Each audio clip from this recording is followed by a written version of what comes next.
Uh, my friends, this is chapter 7 of my book El Intimo, which I wrote several years ago, a book about evil things. Chapter 7. Padre Miguel's gaze fell on Claire, who was quietly waiting for him to continue his narrative. He noticed a certain level of acceptance, and he felt that his story would serve its purpose. To convince Claire of the danger that someday she would have to confront, he continued his story. My first years here were very peaceful and joyful. The crops were good and no serious illnesses threatened the village. I never saw the old Indian, and many thought he was gone from the village for good. Many of the villagers came to the little church, and there was much rejoicing in the good fortune of our small community. All the children in the village came to the church, and our festivals were blessed. Jacobita was one of these children who were raised so close to the church. Our good fortune was not to last. The old Indian returned, and just like in the village where I was born, many of the people here wanted to have their fortunes told. I railed against this evil practice, but more and more people fell away and gave in to their ancient instincts and superstitions. Before long, less and less people came to the daily mass, and our celebrations became more and more somber. First the old women fell away, then the children stopped coming. I was still hopeful, however, because the young people were not falling in the spell of the old witch doctor. But that too did not last. One day several years ago, Jacobita stopped coming to church. I noticed that she was missing because she always came to daily mass, and it seemed unusual for her not to come. She had been one of the most faithful of the young people. As the days passed, I realized that she would not be coming back, so I sought her out. Something had happened to her, and she rejected all the teachings of her childhood and the teachings of the church. Padre Miguel paused as he considered what he was about to say, and then continued in a low voice.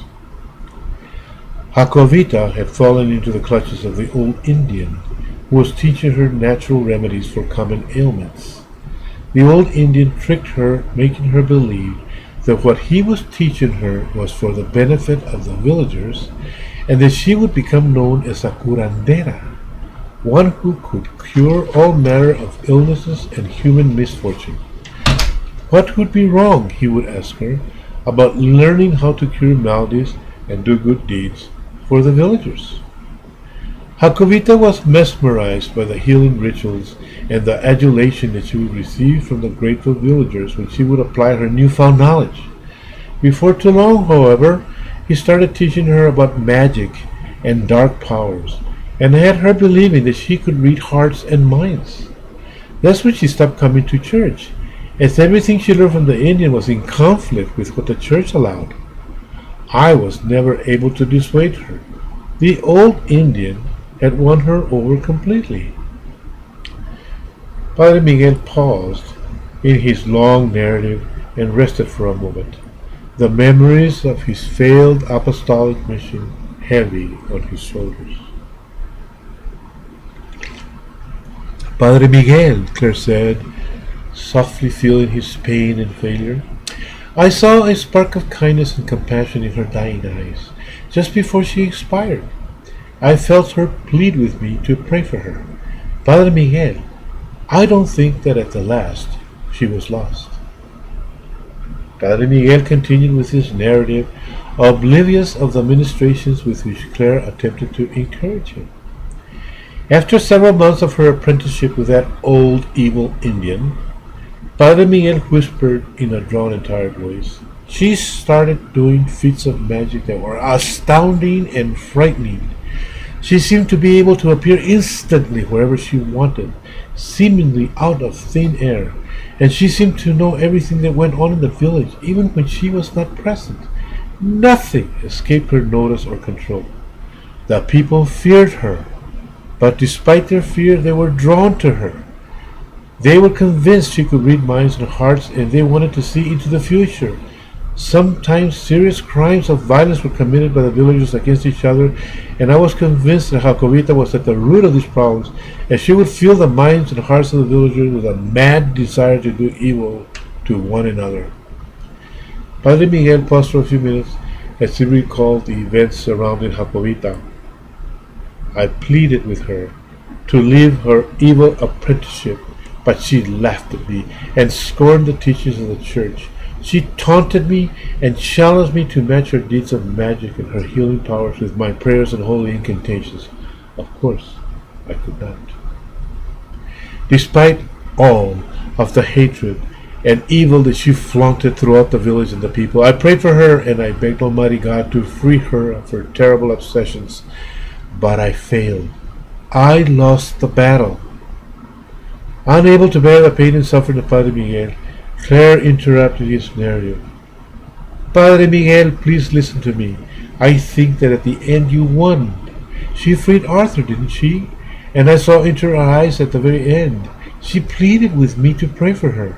In those last moments of her life, she rejected the teaching of that old Indian and the evil he wrought. Claire, you must listen to me now, for what I am about to tell you will cause you much pain, and you must prevail if Arthur is to survive this demonic assault. For the rest of his life, Arthur will have to fight Jacobita's Intimo. He will never rest as long as Arthur lives. The evil spirit will do everything it can to seduce Arthur.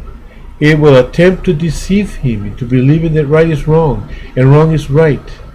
You must be ever watchful of Arthur to recognize when he may be fallen into the traps of the Intimo. Just remember that an Intimo can never tolerate the presence of holy relics, nor can it tolerate a strong faith. Be ever on guard, for an Intimo is exceedingly cunning and deceitful. Be especially on guard, Claire, for any extraordinary power that your husband might exhibit, particularly powers of clairvoyance. The sources of these powers are the most confusing of all and are often mistaken for good when indeed they are sometimes rooted in evil. I have prepared a package for you, Claire. It is sealed with the wax and marked with the seal of my parish. If one day, God forbid, Arthur is attacked again and you are unable to help him, break the seal and follow the instructions I have prepared for you. Inside the package is another envelope containing the records of the exorcism I have attempted on Arthur. Whoever comes to your aid will need these documents in order to know what to do. Carry these documents wherever you go and never let them be separated from you. Padre Miguel went on for several hours instructing Claire as to the ways of demonic intimos and their methods of possession. Finally, satisfied that Claire was properly instructed and prepared for the most ferocious of demonic attacks, he rested. Several days later, Arthur was recovered enough to return to his own home. During his recovery, Claire had arranged for a return to their mother house back in the United States. Bidding Padre Miguel and the villagers a fond farewell, they left the small village. Within weeks of their terrible experience, they were thousands of miles away, in the safety of their own kind, and the incident was all but forgotten. But Arthur was never the same again. He became filled with fear, and for many years had not been able to even make the simplest decisions on his own, and he had lost his courage. Never again in the past 60 years since that experience had he been able to gather the inner strength to achieve great things or to fulfill his destiny. He was a broken man.